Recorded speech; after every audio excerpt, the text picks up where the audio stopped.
მოვამზადოთ ბადრიჯნის რულეტები ნიგვზითა და ყველით. ეს არის კლასიკური და ძალიან არომატული საზაფხულო კერძი, რომელიც სუფრას ყოველთვის ამშვენებს. ნიგვზის, ნივრისა და ყველის შიგთავსი ბადრიჯანს იდეალურად ეხამება. ბროწეულის მარცვლები კი კერძს სასიამოვნო სიმჟავესა და სადღესასწაულო იერს ძენს. აქ წარმოდგენილია საჭირო ინგრედიენტები, რომლებიც ვიდეოს აღწერაშიც დაგხვდებათ. ბადრიჯანი გარეცხეთ და დაჭერით სიგრძეზე თხელ ფირფიტებად, დაახლოებით 4-5 მმ სისქის. ფირფიტებს უხვად მოაყარეთ მარილი და გააჩერეთ 15-20 წუთი. შემდეგ გადაავლეთ ცივი წყალი და ქაღალდის ხელსახოცით კარგად გაამშრალეთ. ეს პროცესი დაეხმარება ბადრიჯანს, რომ შეწვისას ბევრი ზეთი არ შეიწოვო.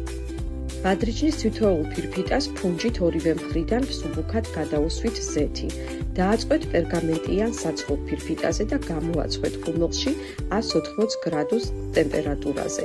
დაახლოებით 15 წუთი, სანამ არ დარბილდება და ოქროსფერი არ გახდება. ახლა კი მოვამზადოთ შიგთავსი.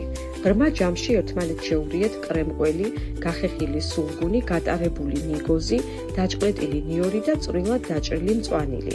კარგად აურიეთ, გასინჯეთ და გემოვნებით დაამატეთ მარილი და პილპილი.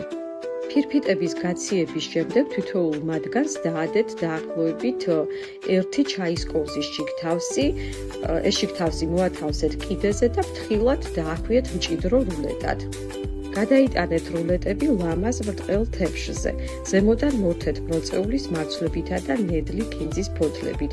კერძი ძალიან გემრიელია როგორც თბილი, ისე მაცივარში რამდენიმე საათით გაციების შემდეგ, როდესაც ბადრიჯანი სრულიად შეიწოვს ნივრისა და ნიგვზის არომატს.